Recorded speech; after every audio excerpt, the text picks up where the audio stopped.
War rages in Gaza. It's been over a month since Hamas carried out those horrific October 7th terror attacks, and Israel has launched a ground invasion of the Gaza Strip. Israeli forces have encircled the largest city in Gaza, Gaza City, and they are sending out probing missions and engaging Hamas fighters. Meanwhile, they've also launched a massive air-to-ground bombing campaign where the rest of the world has been asking them to give a humanitarian pause to these operations. In fact, today is going to be one of the first pauses to that humanitarian operations. But I'd like to invite to the show Major General VK Datta. He is one of India's most highly decorated officers and trained by the Israelis a few decades ago. General Datta, welcome back to the News9 Plus Show. Thank you, Sandeep. So you've been seeing those videos that Hamas has been putting out, and of course what the IDF has issued as well. Break it down for us what you make of the urban combat that we're seeing in the Gaza Strip right now. What are the forces at play right now? See, the most difficult part for any operation, especially in a build-up area, is how to clear the build-up area. And that is what is facing the Israelis today. They were very well aware that if they enter the Gaza Strip, they will have to carry out fighting in build-up area. They'll have to carry out operations against the tunnels of Hamas, which is a massive network. And at the same time, they also had to ensure that the hostages which are kept by Hamas are not harmed in any way. So it is a very difficult operation to start with, and therefore the Israelis did a very meticulous planning, a very detailed intelligence analysis before they started the operations to start clearing the Gaza Strip of Hamas. So the end objective of the Israelis is definitely to decimate Hamas so that they are never able to raise their head again against Israel or as a force by itself. So therefore, if that is the end target, the target is not to finish Palestine. A humanitarian angle towards the Palestinian civilians is always there. They always give warning before they target a building. They have already been telling people from the Gaza Strip to move south and clear of North Gaza because the Israelis are going to carry out operations. Now the visuals which you showed regarding the operations being done by Hamas in an irregular, not uniformed otherwise. Now these operations, when the Israeli ground forces started, they commenced from the northwest of Gaza, from the north, that you can say almost the northeast corner, and from the middle, from the Wadi Gaza, to cut off Gaza into half. That is, divide the north and south. By doing so, they wanted and they planned to hem in the Hamas fighters inside Gaza and Gaza City, which is the stronghold. While doing this, their modus operandi was to reduce the casualties. First, a drone reconnaissance is carried out all over the target area. By the Israelis. So Israeli drones go out. The first thing, what happens in the morning, at first light is the drones fly out. The drones carry out a detailed mapping of the area, and while doing so, they identify certain targets or the openings of the tunnels. After the drones finish this activity, that data is fed to the Air Force. Then the Air Force strike aircraft, mostly F-35s or F-15s, they feed in the data and they go and strike those targets which have been identified by the drones or by any other intelligence input. After those targets have been struck by the aircraft, which demolishes those targets totally to the ground, the ground forces make a probing attack. What is a probing attack? Mind my word, probing attack. What's a probing attack? How is it different? They will advance forward, move the armor, wait for drawing fire, then move the infantry, show movement, to see if there is anything as far as the resistance from Hamas is concerned. So they are basically drawing fire. So the moment they attract fire, they carry out the assessment. What is the opposition?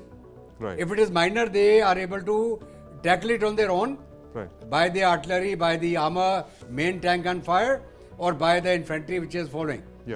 If they find that the target is slightly hard nut, or there are more number of militants using a building, for anti-tank and anti-personnel activity, then they immediately call an airstrike.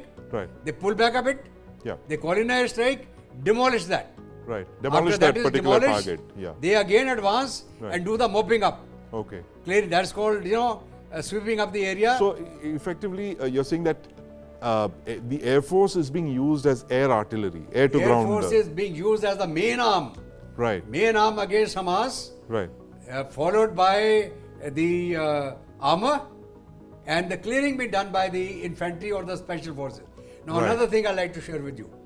Israel is not sending in the reservist forces or the reservist brigade in the forward operations. Right. Of course. All they're these not operations are well-trained. being done by their regular special forces, Right. by the Golani Brigade, Right. which is a very highly motivated and a trained unit. Yeah. The Golani Brigade, they are the troops which are carrying out the contact fighting. Right. Right. Now, while doing so, they definitely draw fire. Yeah. One odd places they'll be able to fire anti-tank weapon on the Israeli tanks. Right. The tanks may get damaged a bit, but then that is the end of the story. It is not that the Hamas has been able to stop the advance of the Israelis. Right. While they do the probing attack, they definitely get a hit here and there. That is the aim of the probing attack. Right. It's It to is draw fire. Right. And to see what is the opposition. Right. Once that is done, the target is fixed, that means that is gone. Right. That means in the next few minutes, that target is gone totally. Right. Fine. Now, while doing so, they have recovered so many openings of the tunnels. Yeah. Once the tunnels are recovered, the tunnel openings are blown. Right. And they are fully blocked. Right. That means the Hamas fighters cannot come out from the tunnels Yeah. and attack the Israeli forces which are coming in. Right. They are using the foam bombs, they are Yeah. using high explosive, they are also using certain kind of, we have that gas, the VX smoke gas, candles yes, to yes. give indicate to the helicopters. Right. You just drop a smoke candle Right. inside a tunnel, everybody will choke to death. Okay. So it's very simple.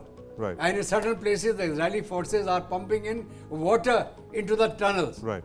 Those tunnels which were used by the Israelis, the militants, yeah. Hamas, on the attack on 7th October, Yeah. they have been watered from the mainland, Israel Right, side. right. Now, after they captured the Mediterranean strip, Yeah. now they're pumping in sea water into the tunnels which have been recovered. Right. Now, these guys, the Hamas fighters who are in the tunnels, are either going to drown, Right. or they're going to get buried, Right. or that is going to become their tomb. Right. Fine. That has become a handicap now for Hamas instead of becoming their strength. Right. They are now trapped in their own tunnels. Trapped in their own. If they come out, they get killed. All the mosques, all the hospitals, all the schools which they were using as their bases and their headquarters have been identified and blasted. Right. Right. That is a hue and cry being raised. Israel is bombing a hospital, Israel is bombing a school. So the IDF seem to be suggesting that a lot of these tunnels are actually under hospitals, under schools, Yeah, that was under the all aim. those. That maybe, Right. Israelis will not attack them. Yeah. But Israelis have come to know what they're doing, and they give warning, they tell people to clear it, and they blow the thing. Right. And after that has been blown, nobody who's underground can come out. Right. Fine. They cannot survive in a tunnel without light, Yep. without ventilation, Right. and without air circulation. Right. That is part of the ventilation. And light, of course. All their power generation has been stopped. Yeah. All the solar panels Right. from where they were drawing power have been demolished by the Israelis. That means that the power to the tunnels is almost down. So the tunnels have all gone dark. Dark Yeah. to a large extent. Few Right. of them must be still operating, or their wiring which is coming through the southern side. Yeah. Because southern Gaza has not been tackled yet. It's not been touched. So yeah. now if the Hamas fighters, if they can run to the Right. south, Right. they may be able to get out of this dragnet. Yeah. But the Israelis are blocked. They cut off the north and south. Right. Right. And cut off means that not only They've cut off southwest, the escape, they've cut out yeah. the tunnels also. Tunnels also. Okay. The Israeli engineer Right. combat troops, Right. they're cutting out the tunnels. They're Okay. blocking them. They're Right. bulldozers, so-called bulldozers. Yes. Also have the drilling machine with them. Right. They drill, Yeah. pack explosive and blow the tunnel. Right.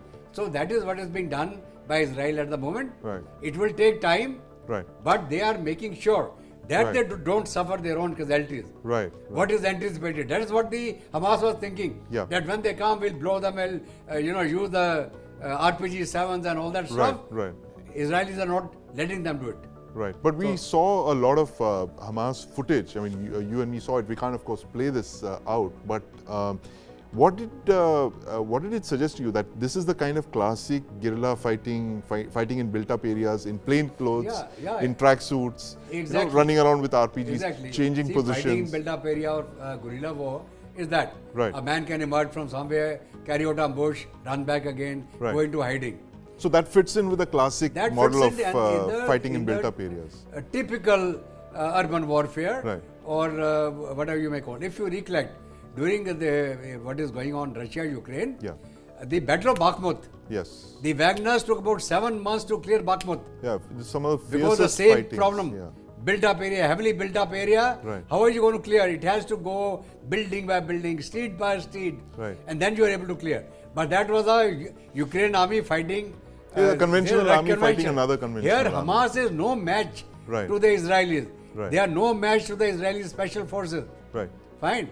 Now, once the Israeli special forces clear these targets, then the reservist brigades come and occupy. Okay, so the reservist brigades would only be for follow holding, follow up and holding. Follow up and hold so that they don't come and re-get into that area. Right. But the main fighting is being done by the Israeli special forces, the Golani brigade, and their regulars. Right. So how different is this, General Datta, from the way a conventional army fights in built-up areas? Is this more or less how it would be fought? For instance, if the Indian army were to imbibe lessons, would it be like this? I'll share with you, if you recollect historically, the first fighting in built-up area done by Indian Army was unfortunately Operation Blue Star. Right.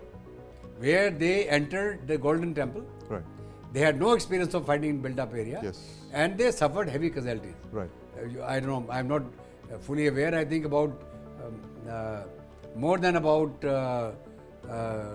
300 plus minus soldiers lost their life in the Blue Star, and massive amount of civilian casualties. And even then, the operations continued for a number of days. Yes. That is what we, clearing, read and hear about the Operation Blue Star. Right. And thereafter, they launched into Sri Lanka. Right. Or 3 years later. Or Pavan. Yeah. And if you recollect in the initial stages of the operations, I think it was 13 Sikh. Right. They were para-dropped in a university area. Yeah. They were surrounded by the LTT from all sides in a built-up area. Yeah. And those poor boys were massacred. Yes. Indian troops. Right? Subsequently also fighting in built-up area. Then slowly and gradually, the Indian regular troops learned the tricks of the trade of fighting in built-up area. Right. But we learned it the hard way. Right. There was no regular training being given to the Indian Army how to fight in a built-up area. Right. It's a different ball game. Right. You are aware that I commanded the NSG Commando Battalion for 5 years. Of course. You are aware I had done training with the Israelis, with the Sayeret Matkal. And the concept of fighting in built-up area is go from the blind angle. Yeah. Blind angle means never go from where the doors and windows are looking down towards you. Right. You go from the back and go from the back, go from the rear, blow the wall, cut with charge, enter from there. Right. That is what we learned in fighting in built-up area. So, so since we are talking of this fighting in built-up areas, what would be a message to your juniors in the Indian Army who are watching this from a great distance? Would you ask them to prepare for this kind of a war, which it seems is increasingly likely that you're not going to be fighting in Definitely. You see, open? If you realize that subsequently also, CI operations in J&K in particular, number of places the militants go and hide in the built-up area, and our RR troops and the regular and the special forces are carrying out operations in built-up area. So we have learned the lessons. Are these lessons institutionalized? Are they part of a training curriculum? All these concepts are now taught in the infantry school. Right. They are taught in the CIJW also, though it's a jungle warfare, but they are taught how to carry out a building clearance, how to carry out intervention in a building or a room. That is taught. So you're saying that's a very heartening news, because if you're saying that if the Indian Army, God forbid, was confronted with a situation like this, it has the wherewithal and the capabilities to execute operations like this. And even like organizations like Energy Training Center in Manasa, they're also training our other police forces how to carry out operations like 2611 in Mumbai. Right. In fact, I started a training capsule in Hyderabad, National Police Academy, Hyderabad, called the Tactical Course, where all the police officers, SPs and above go and attend how to handle a situation like 2611 on their own. Right. So that during that capsule we have a capsule on how to carry out an intervention in a building, Right. how to carry out a room clearance, how to do a hostage rescue. Right. So that has been already incorporated in the training at various levels. Right. And of course, people like us who suffered during our lifetime, we have shared that experience with people, and hopefully our new generation have learned their lessons. Yeah. And the final take they say is prudence is better part of valor Right. while fighting in build-up area. Right. No gung ho. If you know the guy is hold up, don't do a frontal charge. Use your brains. Go from the top, go from the rear, go from the side. Right. Blow him up, cut off his exit. Yeah. Then enter him, smoke him out. Fine, blow him up, bomb him out. Right. Why should you lose your troops when there are no hostages involved?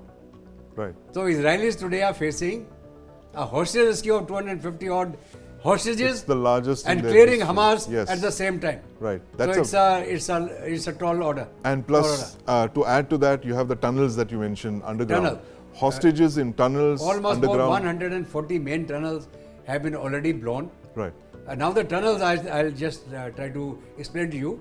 Their tunnels are in 3 phases, Right. or 3 sections. One is called the Hamas Metro. Yes. It is a much wider.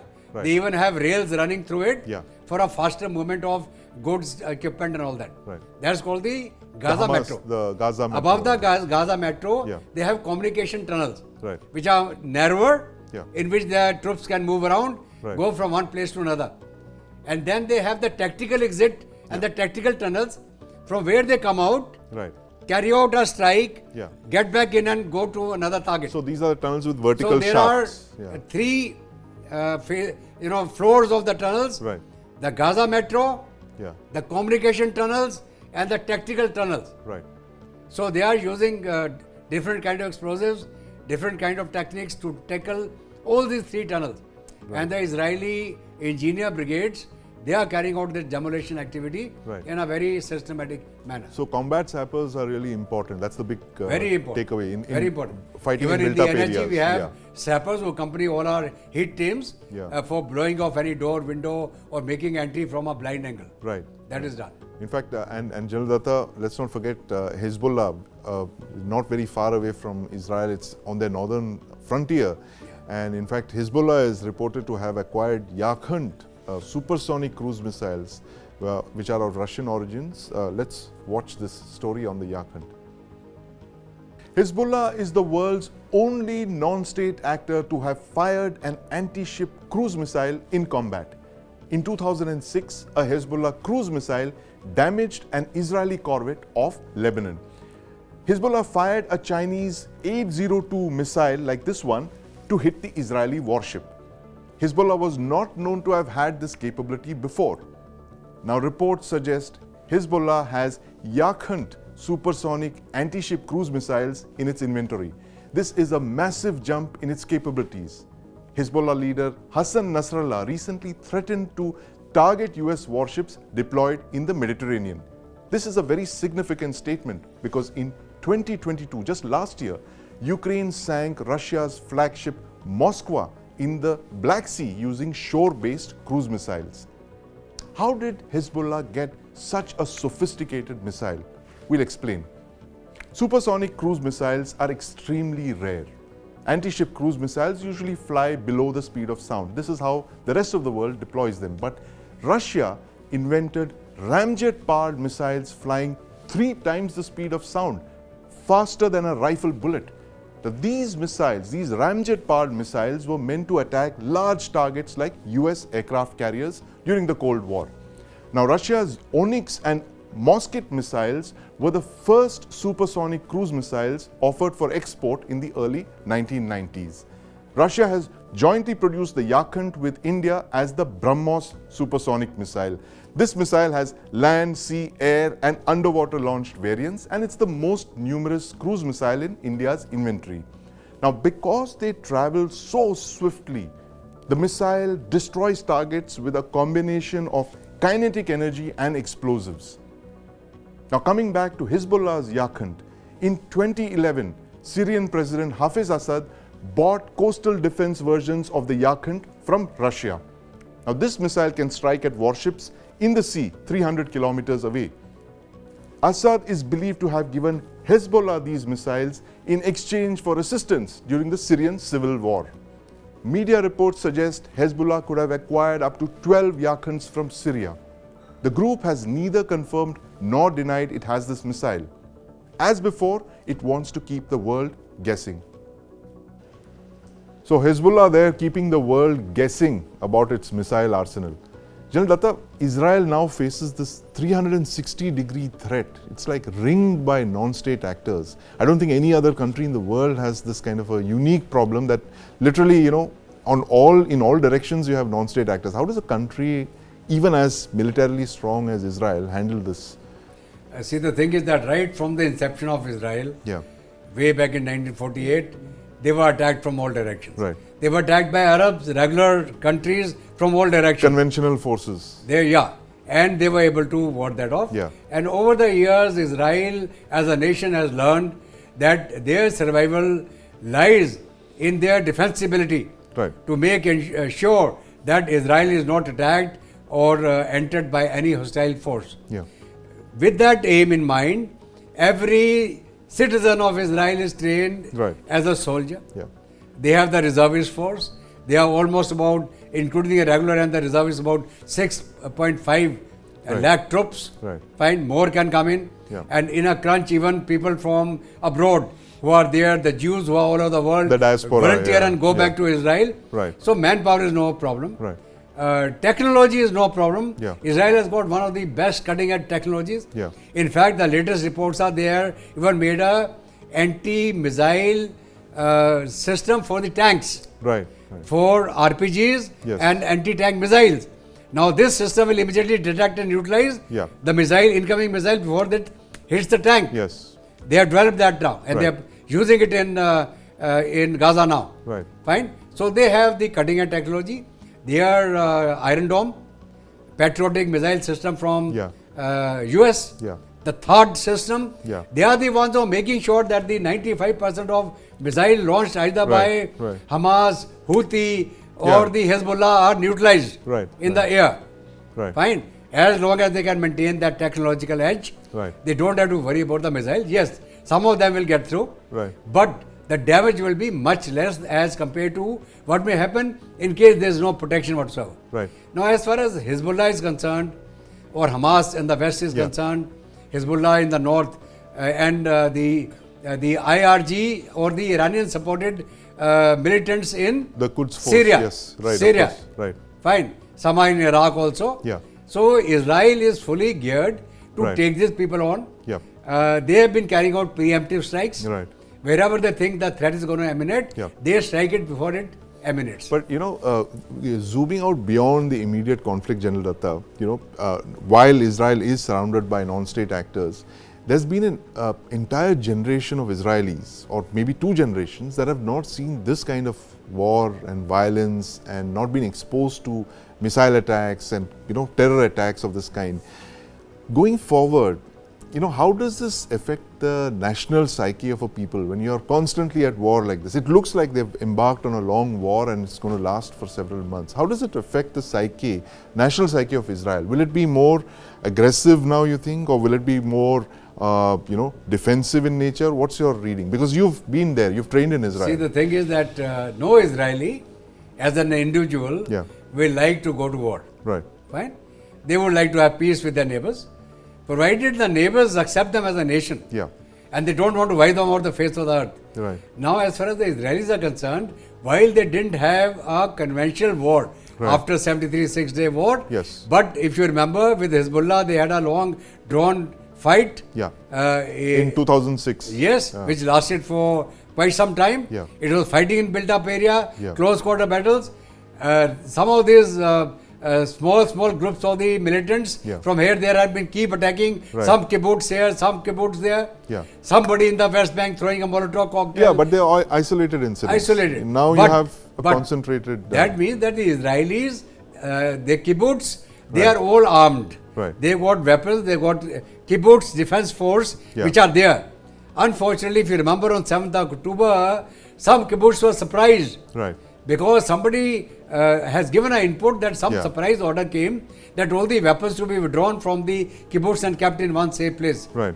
People are still trying to investigate why that order was given. Right. Fine, anyway, that's a separate story. But everybody in the kibbutz can handle weapons. Yeah. They're trained, they got actual enough armament to Right. ward off a minor attack. Right. Fine, within the kibbutz.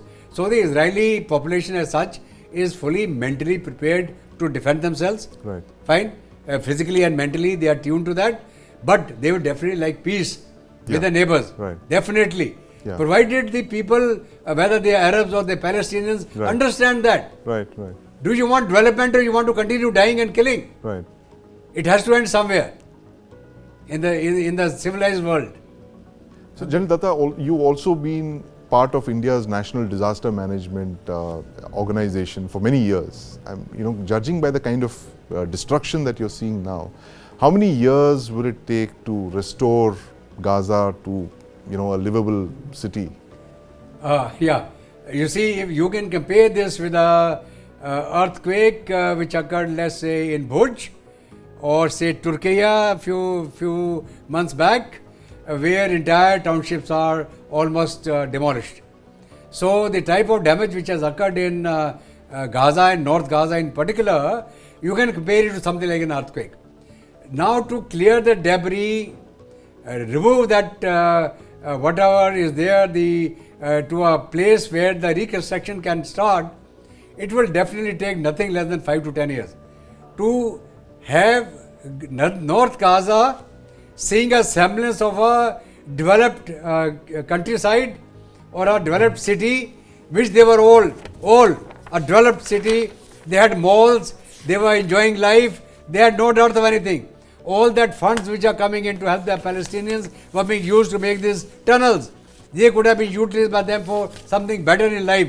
They didn't do it. Whose fault? Who started 7 October? Not the Israelis. Today they are suffering, the entire world is crying, how Palestine has been hit, human rights have been exploited.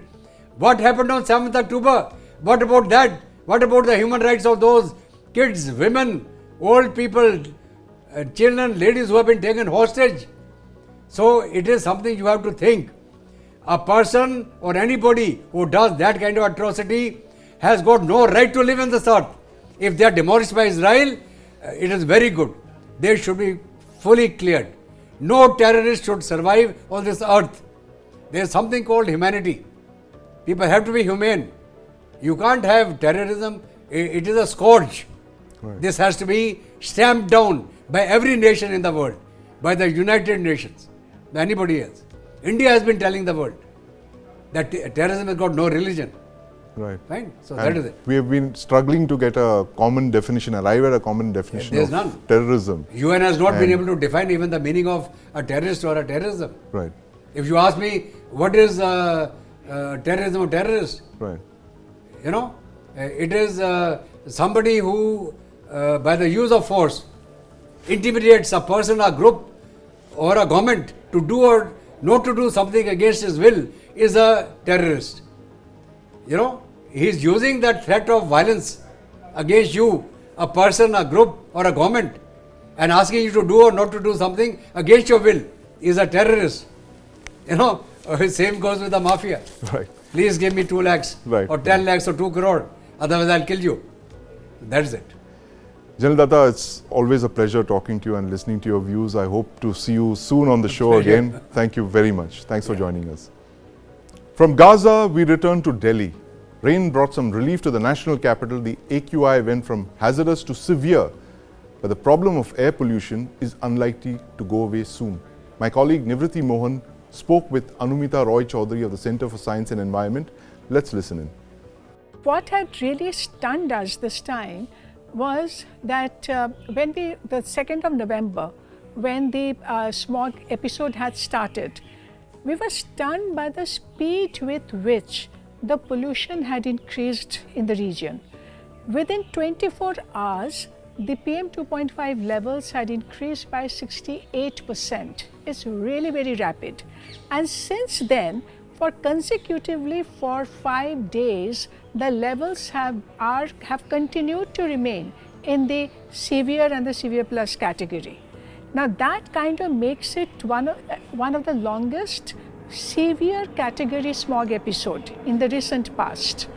And that's the most worrying part because, we know that every year we have a smog problem because of the changes in the atmosphere, because of the very cool and calm weather conditions in Delhi. We have, what happens essentially that the air gets trapped, and along with that, whatever pollution that is happening inside also gets trapped. And that's the reason why we see a massive spiral. But how high the pollution will go will also depend on what is the baseline pollution that is already happening in the region. Now, if the levels are already very high, so even with this kind of change in the meteorology, you will see this kind of massive increase.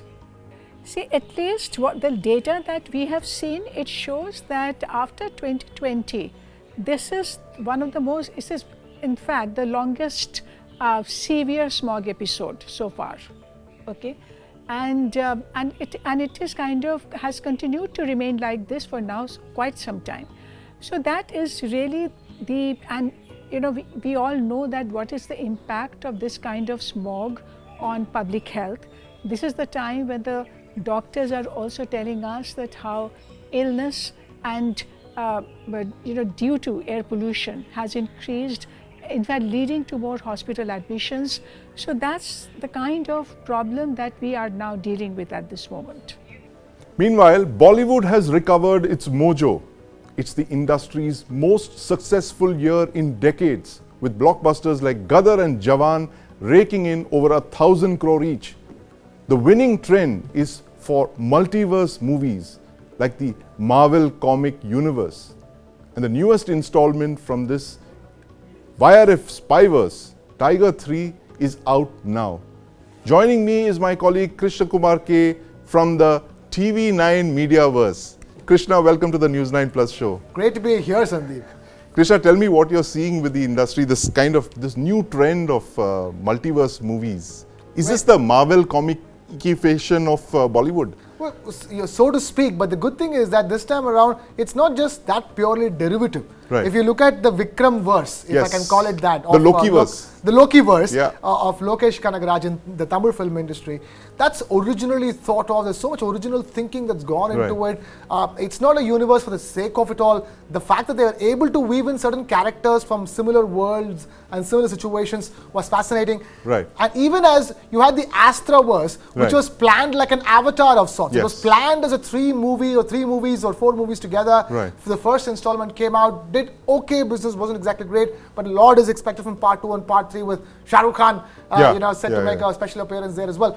But of course, we're discussing this, you're rightly pointing out, because of the Tiger 3 releasing, a franchise that hadn't seen the South wave, so to speak. Right. Now, everything that's happened has happened after Tiger Zinda Hai, so to speak, and kind of all these verses that have been happening. So it'll be interesting to see if YRF can, weave the Tiger with Pathan and then eventually, come out with a success. But the main point here I'd like to make here is that what are the beginnings of this entire versification as far as India is concerned? And you're talking about Marvel and DC.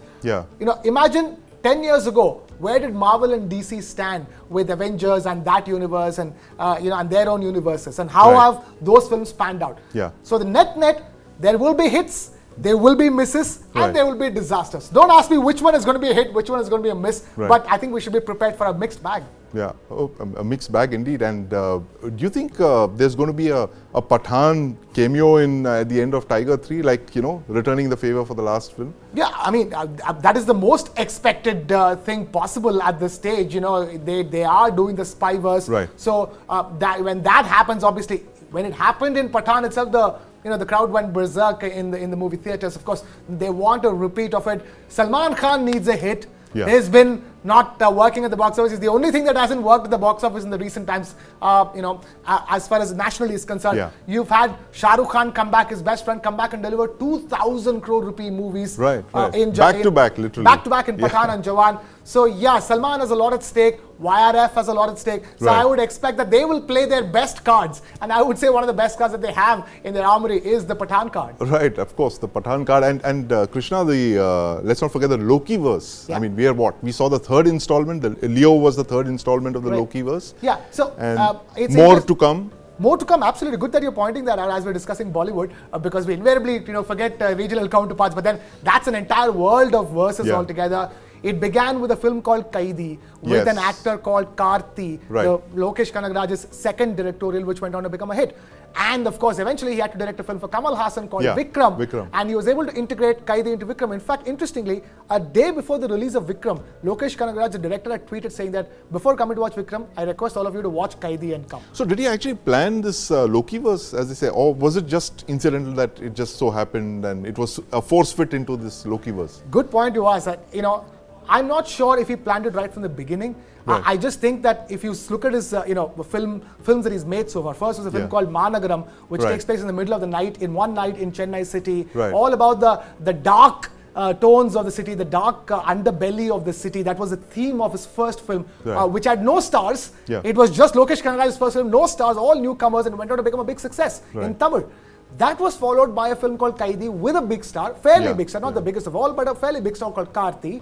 And then, eventually by the time Vikram happened, because he did make a film called Master in between with Vijay, which had nothing to do with any of the verses that he was doing. But in Vikram, obviously, the kind of story that he picked up about drug lords and gangsters and cops and all that, there was a fitment to get Kaidi in as well. At the end of the day, Kaidi means a Kaidi at the end of the day. His world of criminals interweaves itself with this. So I don't think he pre-planned it before Vikram. But post Vikram, the question always arises, is your next film going to be a part of the franchise? And therein you ask a good question. Leo, the latest of Lokesh Kanagaraj, with Talapati Vijay as the hero, it was first announced as a film that was a standalone film. Nothing to do with anything of the Loki-verse. But when I ended up going to watch the film in the movie theatre, Sandeep, there were two separate integrations of Loki-verse in the movie. There was a character from Kaidi who was integrated into Leo. And also, right at the end of Leo, you have Vikram and his team making a special appearance for the last minute. So therein, I think, I think his hand has been forced because now the expectations are too much. So every successive film. And also everybody's imagining what the end game is going to look like. If the end game can have everybody from Talapati Vijay to Kamal Hassan to Karthi to everybody, that's, quote unquote, the wet dream of movie fans of Tamil Nadu. So Krishna, I agree with what Raja Sen says over there, that this, this phenomenon of characters, actors crossing over from industries now. Forget franchises, but they're actually, so you have Jailer, right? You have two very big southern stars who are extended cameos in that. So are we looking at the emergence of a new film industry, perhaps India would? For want of a better word. For once, all different film industries in India are all trying to do the same thing. They're all trying to build their own verses. Hindi cinema is building its own verse, Tamil cinema is building its own verse, Kannada cinema with KGF is building its own KGF universe. They have a Salar film which is sort of off a tangent of KGF universe. And even the Mallu film industry, Kerala film industry, the smallest of the four, they even got a Minnal Murali verse. Absolutely, you hit the nail on the head, Sandeep. It's a film I loved. We keep saying in India that India should not attempt superhero movies. Why? Because we don't have the budgets. Who said so? That Minnal Murali on Netflix was made at a budget of 20 to 25 crore rupees. Superb storytelling, superb world building of Minnal Murali. Can't wait for more Minnal Murali franchise films whenever they plan it. So it's a good point that you make, that stars are really looking at it as an Indian film industry. The Tamil film industry wants to make a film that can be a hit in Hindi. The Hindi film industry wants to make a film that can be a hit down south as well. So there is wanting to grab as much audience as possible, especially when the momentum is good and the going is good as far as people's mood to going to movie theaters are concerned. That's right. I think, Krishna, it's a whole thing of it's budgets, right? It's finances. You have to get more bang for the buck, and you have to address bigger audiences, and you can't just make a Tamil film or a Telugu film. You have to reach out across the world. If you now. want to make the films that you want to make, if you want to tell That's the right. stories that you want to tell, if you Yes. need the budgets that you do need Yeah. to make content that is world class, Right. that where you don't see it like this is Indian and this is Hollywood. That's right, Now yeah. those lines have merged too. All blurred, absolutely. Those lines The are merged, world not is just the flat. internal lines within India, Yeah. but the lines between Indian content and Hollywood content. Right, and look at Kalki. I mean, Kalki made its debut. The first look was unveiled at Comic Con. Yeah, And San that looked Diego. like San Diego, and it looked like I was looking at an installment of the Blade Runner franchise. I mean, It was this spot is, on. Maybe the artwork does remind people of Blade Runner. I would Yeah. agree with that. So, but then some people might have issues with that. But the fact of the matter is that, and look at the casting of that movie. Yeah. The great Amitabh Bachchan, Big B, the great Mr. Kamal Hassan. Right. Then you have Deepika Padukone, you have Prabhas. Look Right. at that casting. So Absolutely. that tells you the story of Indian cinema. And I thought it was great that got showcased at Comic Con in San Diego, saying, this is Indian cinema, deal with us. Because you're going to take Kamal Hassan, he's going to have a set of Right. body of work that you're going to deal with. Amitabh Bachchan, heck. Right. Prabhas now after Bahubali. Yeah. Deepika Padukone on her own. So, they will realize the fact that it's not them only who are making the end games. We Right. make our own end games ourselves here in India. this is Indian cinema. Deal with us. Thanks, Krishna. It's always a pleasure to talk to you. Thanks for being on the News9 Great Plus being show. here, Sandeep. Great talking to you. The festival season is upon us. It is the most awaited time of the year when we at the TV9 network come together as one big, colorful family. Thanks for watching, and Diwali greetings to you all.